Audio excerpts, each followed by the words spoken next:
This video is related with the spiritual science. इसमें मैं आपको जो वर्तमान में पूरे विश्व में मानव कल्याण के लिए मैं जो टॉपिक रिलीज कर रहा हूँ उसको आप ध्यान से सुनेंगे। अपने दर्शकों से मेरा यह अनुरोध है ताकि परमेश्वर की प्राप्ति हो सके, आप परम शांति और परम धाम को प्राप्त कर सके। साधना तक सीमित नहीं, अध्यात्म। मनुष्य शरीर एक अद्भुत यंत्र है। इसका वास्तविक संचालक मन है। जब मन की दिशा सकारात्मक और ईश्वर मुखी होती है तब जीवन केवल आत्मसुख तक सीमित नहीं रहता, अपितु समाज और संपूर्ण मानवता के कल्याण की ओर प्रवाहित होता है। यदि हम अपने जीवन का केवल स्वार्थ और व्यक्तिगत इच्छाओं तक सीमित कर दें तो यह समाज को असंतुलन और अशांति की ओर ले जाएगा।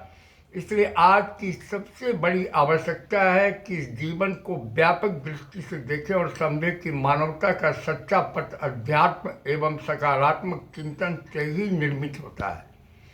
अध्यात्म का अर्थ केवल पूजा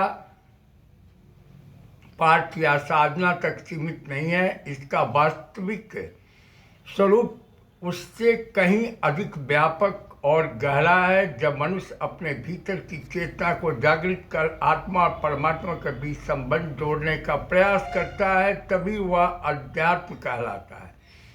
यह साधना हमें भीतर से ऊंचा उठाती है, हमारे मन की उच्च आकांक्षाओं को पोषण देती है और जीवन को एक नई दिशा प्रदान करती है।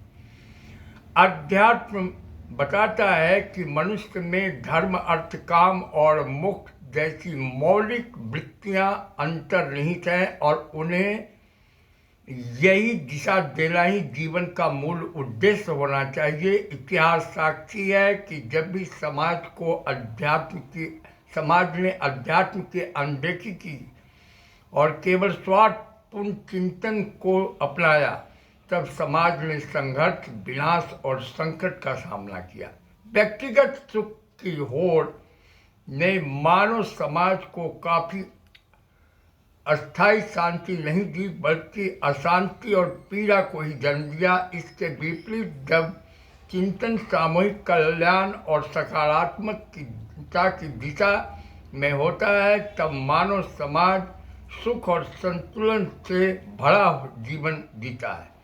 समाज का आधार सकारात्मक मानसिक चिंतन होना चाहिए। यही चिंतन व्यक्ति और समाज को संतुलित बनाए रखती है। यदि मनुष्य अपने मन को परमात्मा की ओर ले तो जीवन स्वतः धर्ममय और शांतिपूर्ण हो जाता है। इसलिए इस वीडियो में मैंने साधना तक सीमित नहीं है अध्यात्म का वर्णन विश्व कल्याण के लिए किया है जो मानव जीवन के लिए बहुत जरूरी है। Thank you for watching this spiritual video.